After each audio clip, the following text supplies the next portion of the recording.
ሸከሸከ ሸክሲካው ዛሬ መጥቶብኛል። በቃ እየፈለኩኝ ነው። በቃ ሽንት ቤት ገባችሁ? ሴፍ የሆነ በር ያለው ማለት ነው። ከዛ ነው ብላችሁ በሰላም ታረኩኝና ድፍረት ወይም ንቀት ምናምን አይደለም። በጣም ነው ማከብራችሁ፣ በጣም ነው የምወዳችሁ። ወንድምሽ አንቺን ደፍሮ እንደዚህ አድርጎ አግብቶ ሲወልድ ሚስቱ ታውቃለች አንቺን እንደደፈረ? አዎ ነፈሳለች። እጁን እንደዚህ እያደረገ ልታዩ ትችላላችሁ። የዛኔ መኪናውን እንዳታቆሙት። የማንህ ልጅ ብለህ መኪናውን ካቆምከው ከጀርባ መቀመጫ ላይ እናትና አባቱን ታገኛቸዋለህ።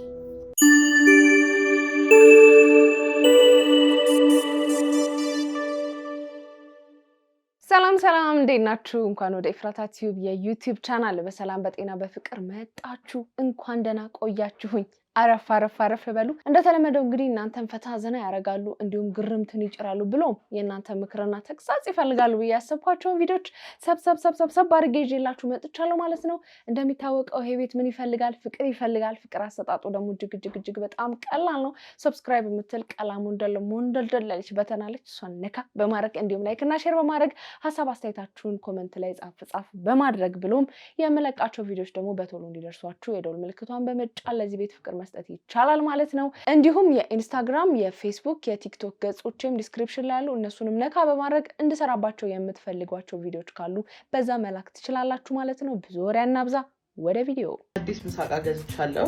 ምን አዲስ ምሳቃ ገዝቻለሁ?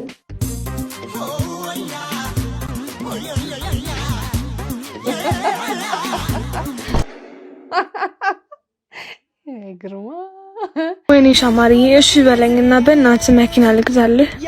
ኦ ማይ ጋድ!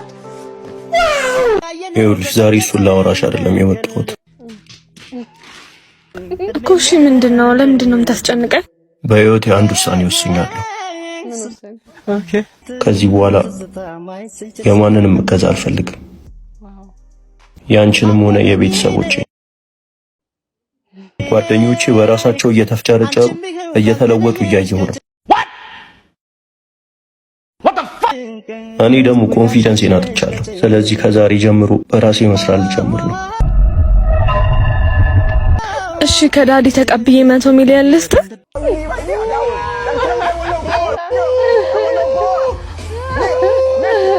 ይበቃል። ለምንድነው የምታስጨንቀኝ? አሁን የማደርገውን ከክፋት አትጣል። ኖ ጋድ ፕሊዝ ኖ ኖ። ይቅርታ፣ በራሴ መፍጨርጨር ስላለብኝ ነው። What are you saying? What are you saying? What is he saying? ዋው! በቃ ወንድ ልጅ ቆረጠ ማለት ይሄኔ ነው። 100 ሚሊዮን ከዳድ መነሻ እንዲሆነ ልስጥ ስትል ሻማር ኖ እንዴት ኖ ትላታለህ? ና ምንድን ነው ያልከኝ? ቅድ አንተ ማርያምን አስኮርፋለሁ። ረፍ ባብሸት አብ አሁን አንተ ምን ማድረግ ይጣበቅባል? ዝም ብለህ ሱቅን መስራት። እኔ በቃ ከዚህ ጋር መሆን አልፈልግም። እንዴ ሚስቴ ነሽ ተባብለን በቃ ሚስቱ ምንም እንዳንካ ጫፏን እንዳትበስጭ። ሁለተኛ አይኗን ጫፏን ብናሻት አንተ ቆይ እሺ ቆይ ልንገርህ። ቆይ አንተ እኔ ለሴት ብለህ እስካሁን ያሳለፈን እስካሁን ከፈለክ ይቋረጥ። እኔ ምንም አያገባኝም ካንተ ጋር አብሽ። ሁለተኛ እንዳነካት ብያለሁ። ሁለተኛ እኔ ለሷ ብዙ ነገር ስላልኩላት አንተ ደግሞ ለሷ ብዙ ነገር ስላልኩላት እሷም ብዙ ነገር ያደረገችልኝ ስለሆነ እንዳነካ ገባክ? ገባኝ። ገባኝ። እስካሁን ምንም አላሳለፋችሁም። ሺፍት ዲሌት ነው ያደረገው።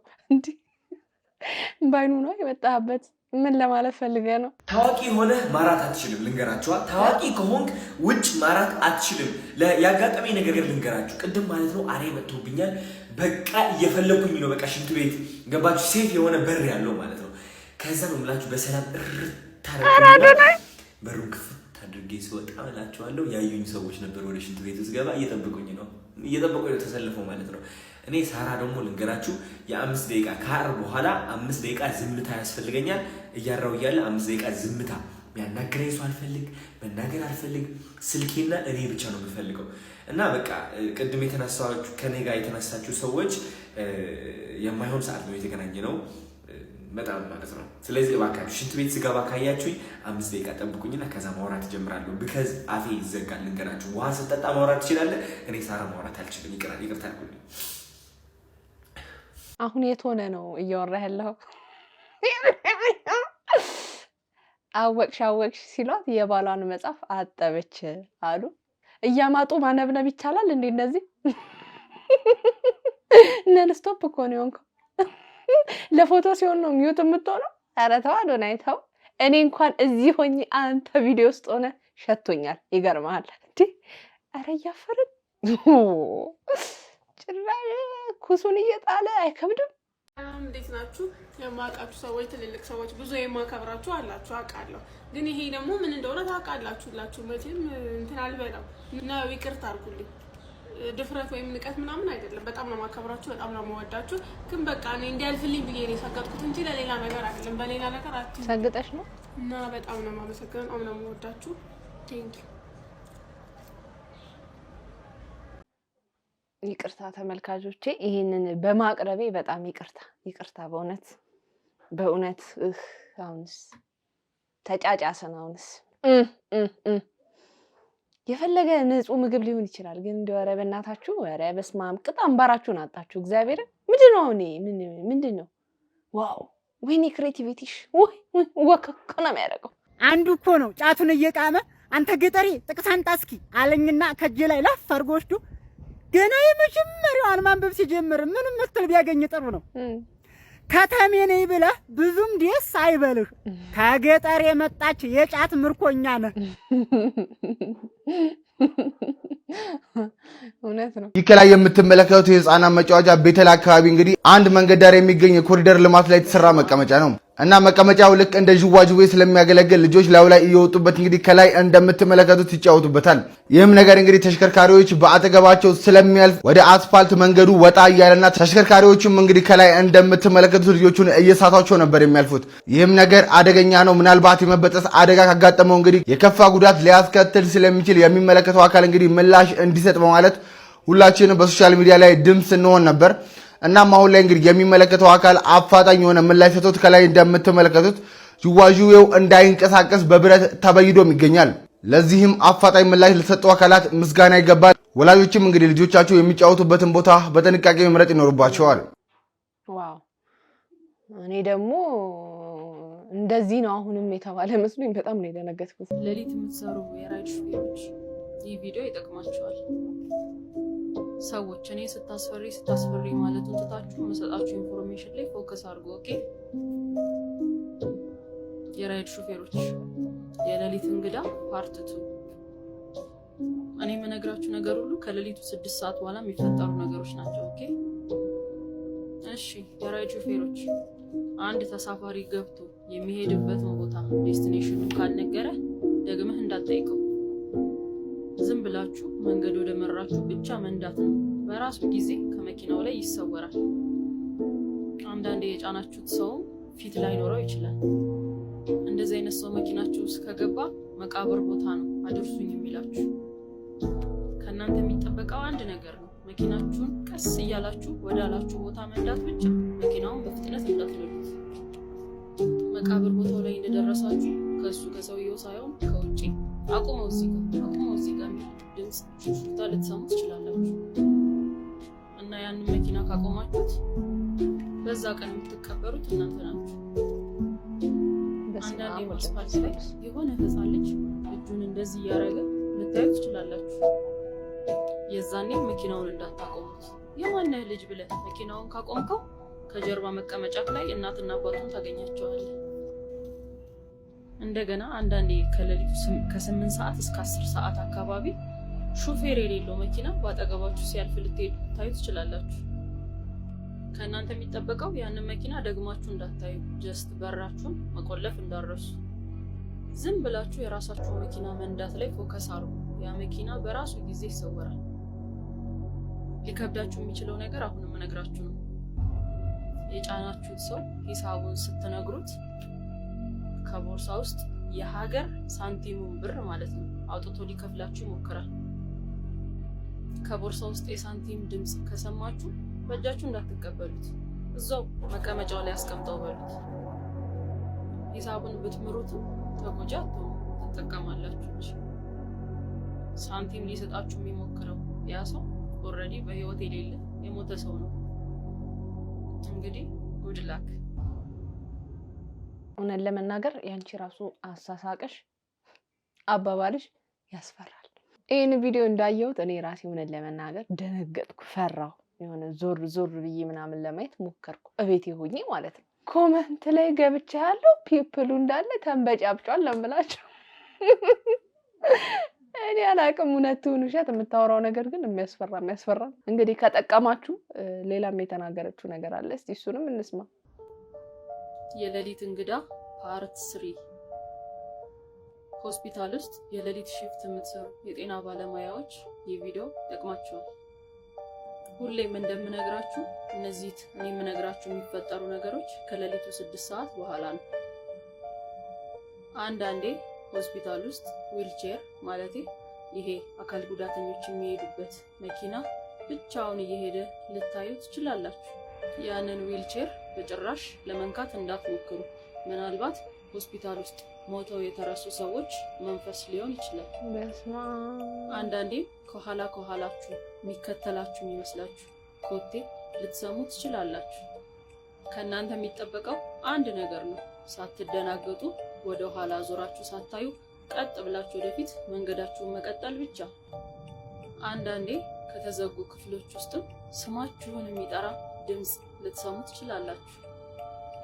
ታማሚ የጠራችሁ መስሏችሁ ወደዛ ክፍል ሮጣችሁ እንዳገቡ ተመልሳችሁ አትወጡምና። አንዳንዴም ዶክተር የሚመስል ሰው ማለቴ ነጭ ጋውን ያረገ ሰው ዝም ብሎ እየተራመደ ልታዩ ትችላላችሁ። በዚህ ጊዜ ማስተዋል ያለባችሁ አንድ ነገር ነው፣ ወደ እግሩ ማየት ብቻ። ጫማ ካደረገ ኖርማል ነው። ባዶ እግሩን ከሆነ ግን ወደዛ ሰው እንዳትጠጉ፣ ልታናግሩትም እንዳትሞክሩ። እሱም መጥቶ ሊያናግራችሁ ከሞከረ በጭራሽ መልስ እንዳትሰጡት፣ አይኑንም እንዳታዩ። ጎንበስ ብላችሁ በራሱ ጊዜ እስከሚሄድ ጠብቁት። አንዳንዴም ሆስፒታል ውስጥ በሊፍት እየወጣችሁ ያልነካችሁት ፍሎር ላይ ቆሞ ራሱ በሩ ሊከፈት ይችላል። እሱ ወደ ከፈተላችሁ ፍሎር ላይ በጭራሽ እንዳትወርዱ፣ ተመልሳችሁ አትወጡም ከዛ ውስጥ። ምናልባት ሌሊት ላይ አንዳንዴ ቶይሌት መጠቀም ልትፈልጉ ትችላላችሁ። ግን ወደ ቶይሌት ባትሄዱ ይመረጣል። በህይወታችሁ አይታችሁ የማታውቁትን ነገር አይታችሁ ልትወጡ ትችላላችሁ። አንዳንዴም ከሬሳ ክፍል አካባቢ የሚስቅ ሰው መስማትም የተለመደ ነው። ያንን የሚስቅ ድምፅ ስትሰሙ ምንም መደናገጥ አያስፈልግም። ከእናንተ የሚጠበቀው እንዳልሰማችሁት አክት ማድረግ ብቻ ነው። ኤኒዌይ ጉድ ላክ። የመጨረሻው ሳቅ ምንድነች ነው? እኛን አስቦክተሽ አንቺ ፈገግ እንደልሻ። የት ነው ያየሽው እንደዚህ አይነት ነገሮችን? ቲፕስ እንዴት ነው የሚያስፈራው፣ እንዴት ነው የሚጨንቀው? ለማንኛውም አላቅም፣ እውነት ይሁን አይሁን አላቅም። እንደዚህ አይነት ነገር ግን አለ ብላችሁ የምታስቡ ሰዎች ካላችሁ ጥንቃቄ አድርጉ። ሸከሸከ እንዴ ወዘወዘ እንዴ በለ ጉንፋን ይዞኛል እንዴ? ያለ ምቀኛው ይበዙ እንዴ? እኔ ለተወዛወዝኩ እነሱ ምን አቃጠላቸው? ሸክሲካው እኔ እኮ ምን አድርጊ እንደሚሉኝ አላውቅም እንዴ? ሳይ ሰበሰበ እንዴ?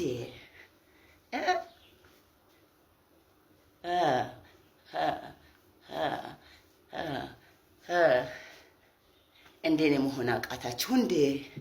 በጣም እኔ እኮ ሰርቶ አዳሪ ነኝ እንዴ? ከስራዬ ጋር እኮ ነው ወዝወዝ ዝምለው። ሳታንዘላዝል ገደለኝ ማለት አሁን ነው። በእውነት ማማ ምን ነው ቅጣምባሮ ተናጡ እንደዚህ እንዴ?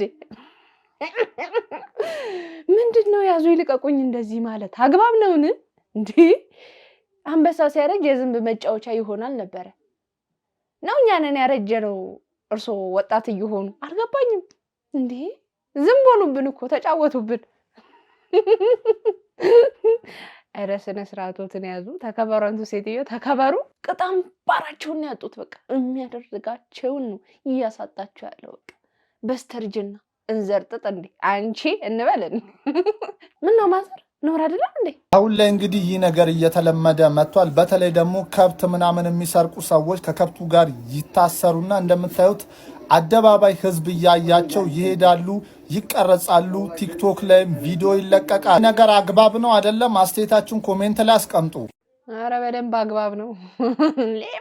ሌባን እንደ ሌባ ደም ያፈላ ፍጥረት አለ እንዴ? አይደለም እንደዚህ የሰረቀውን ነገር አስይዞ እቺ ምን አላት? በእውነት ምን አላት? ለሌባ ይሄም ሲያንሰው ነው። በእውነት ከባድ የሚባል እርምጃ እኮ መወሰድ ቢቻል ሀገራችን ላይ የሌባ ቁጥሩ በጣም ዜሮ በሚባል ደረጃ ሊቀንስ ይችላል። ወንድምሽ አንቺን ደፍሮ እንደዚህ አድርጎ አግብቶ ሲወልድ ሚስቱ ታውቃለች አንቺን እንደደፈረ? አዎ ሚስቱ ደግሞ ምን እንደምትለኝ ልንገርሽ፣ እንደምትለኝ በፊት የባል ቤተሰብ ጋር ገብቶ መኖር አልፈልግም ትል ነበር። ልክ እቺን ታሪክ ጭምጭምታ ስትሰማ ገባች፣ ግቢ መኖር ጀመረች። ከዛ ትሰሚያለሽ አለችኛ፣ ቤቢ የዳኒ ልጅ እንደሆነ አውቃለሁ፣ ፍርድ ቤት ብትሄጂ በልጅነት የተፈጸመ ነገር ነው አለች። በልጅነት የተፈጸመ ነገር ነው፣ ፍርድ ቤት ብትሄጂ 100 እና 150 ብር ነው የሚወሰንልሽ፣ ስለዚህ ምንም አታመጪም። ሁለተኛ ነገር ደግሞ አለችኝ፣ ቤት ውስጥ ያለው አባቴ አሁን እኔ አባቴ ብዬ ነው እየኖርክ ያለሁት፣ እናቴ አባቴ ብዬ ነው። ቤት ውስጥ ያለው አባትሽ አይደለም ጋሽዬ፣ አባትሽ አይደለም፣ ያንቺ አባት ሌላ ነው፣ ይሄንንም ታሪክ አውቃለሁ አይነት ነገር ብላ ዝም እንድል አደረገችኝ። እሺ በቃ ብዬ ዝም ብዬ መኖር ጀመርኩ። ቁጭ አድርጌ አወራሁት፣ ለልጁ የሚያስፈልገውን ነገር አድርግ። ሁሌ እንጣላለን፣ ሁሌ ድብድብ ነው። ቆንጂት ቅድም የደፈረሽ ወንድምሽ የእናትሽም የአባትሽም ልጅ ነው ወይ ብዬ ጠይቄሽ እኮ አዎ ብለሽ ነበር። ይኸውልሽ ሀቢባዬ ይሄን ታሪክ እኔም አላቅም እነሱም አያውቁም። ይሄን ወንድሞቼ አሁን ይሄን ታሪክ አያውቁም። የቱን ታሪክ? አሁን ለምሳሌ የወንድሜ ሚስት ከሌላ አባት ነው የተወለድሽው የሚለውን እነሱ አያውቁም። እንኳን እነሱ እኔ ራሱ አላቅም ነበር። ግን እውነታው ነው። አንቺ አባትሽ እሱ አይደለም፣ ቤት ውስጥ ያለው ሰው አይደለም። እነሱ ሰውየው ከዚህ በፊት ቀርቤ ያናገርኩት ስነግረው እናትሽ እንዲህ ብላኛለች ነው እንጂ በምርመራ የተረጋገጠ ነገር ምናምን የለም። ደግሞ እውነተኛ አባቴ ቢሆን የደፈረሽ ወንድምሽ ስሙ ዳንኤል ነው? ዳንኤል ተክለሃይማኖት፣ ቆንጂት ተክለሃይማኖት፣ እስክንድር ተክለሃይማኖት፣ ፋሲካ ተክለሃይማኖት ተብለን ነው የምንጠራው እንጂ እኔ የተለየ አባት እንዳለኝ አላውቅም። እሷ ግን ጣልቃ ገብታ በመሀል አንቺ አታውቂም። ኦኬ አንቺ የሌላ ሰው ልጅ ነሽ፣ ስለዚህ እንደዚህ ቢሆን ሲስተማ ነው። ሁለቱም አየር መንገድ ቦሌ ጉምሩክ ነው የሚሰሩት። እኔ ከእናንተ ብራችሁን አይደለም የፈለኩት። አትሊስት አይዞሽ በሉኝ። ልጅነቴ ተበላሽቷል፣ ህይወቴ ተበላሽቷል። ሁሌ ደግሞ አዲስ ዓመት ሲመጣ እንጣላለን ከኔ ጋር። በቃ ልጄን ትምህርት ቤት አስገቡት፣ የሚያስፈልገው ነገር አግዙኝ ስል ሁሉም ተነስቶ ይመቱኛል። ሁሉም በቃ የመጀመሪያ ወንድማችን እህቴ ሞታለች ብዬሻለሁ፣ የመጀመሪያው። ሁለተኛ ወንድሜ ይሄን ታሪክ ካወጣሽ መጀመሪያ እኔ ነኝ የምገልሽ፣ ይሄ የልጅነት ታሪክሽ ነው፣ ዝም በይ ብሎ አንገቴን አንቀውኝ እንዳላወራ ማውራት እንዳልችል አድርገው ይለቀውኛል። ያኛ ወንድሜ አሁን የለም ከቤት ወጥቷል። አሁን ደግሞ የልጅ አባትና የሱ ታላቅ ናቸው ቤት ውስጥ በቃ ተጽዕኖ እየፈጠሩ ያሉት። እንደነገርኩሽ እንኖርበት የነበረው ክፍል ጠባብ ናት፣ ውሃ ይተፋል። እውነት ሀቢባ ክረምት በጋ አልልሽም፣ ውሃ በቃ ዝም ብሎ ነው ውሃ የሚተፋውና ልብስ የለንም። ቁምሳጥናችን ተበላሽቶ፣ ልብሳችን ተበላሽቶ፣ ሁሉ ነገራችን ተበላሽቷል።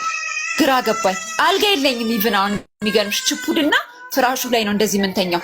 ቪዲዮ እንዴት አድርጌ እንደምልክልሽ ግራ ገብቶኝ ነው እንጂ ቪዲዮ ላለኝ የሚገርምሽ ፍራሹ እንዴት እንደሆነ አልጋ እንዴት እንደሆነና ከዛ ያ ነገር ሲብስብኝ እናቴን ቁጭ አድርጌ ነገርኳት። ልጅሽ ነኝ አልኳት። አዎ ብሞት አታዝኝም? አዝናለሁ። እባክሽን መኝታይቱን ልቀቂልኝ፣ ልጁ ሊሞትብኝ ነው። የሆነ አለው አሁን ሰሞኑን የሆነ ምልክት አለው። ይላል እንደዚህ ይልና ይላል ምልክት ያሳየኛል። ጠየቅኩኝ። ላሳክመው ስሞክር የሚጠራው ብር ከባድ ነው። 14,000 ብር አይሞላም የማገኘው ደሞዝ። እውነቴን ነው የምነግርሽ። ተቀብዬ የኢዲዲያ መድኃኒት አለብኝ 3,000 ምናምን ላይ ልጄን ካገዝኩ ነገ እንደዚህ አይነት ኦቲዝም ልጆችን ካገዝኩኝ ብዬ ስፔሻል ኒድ እማራለሁኝ። ትምህርት ኮተቤ ነው የምማረው። ትምህርት ቤት አሁን የሚሄድ ቀን ልጄ ሙሉ ቀን ሳይበላ ይውላል። በዛ ላይ ዘለፈ ቆንጂት ቀስ እያለሽ እኔ እናት አሁን አንቺ እዚህ ጋር መተሽ በመናገርሽ ወይ ቲክቶክ ላይ ቪዲዮ በመስራትሽ ይሄ አይደለም አካውንቷ ጋይስ። ቪዲዮ ሰርታለች በተደጋጋሚ በራሷ አካውንት፣ ግን በዚህ አላስገባም ስላላት ነው። ይህንን ላይቭ ሪከርድ ምናምን አይተው ሊጎዱሽ አይችሉም። ለህግ አመልክተሻል? ሚዲያ ላይ ወጥተሽ ታውቂያለሽ? ከዚህ በፊት በቲክቶክ ወጥቻለሁ። በቲክቶክ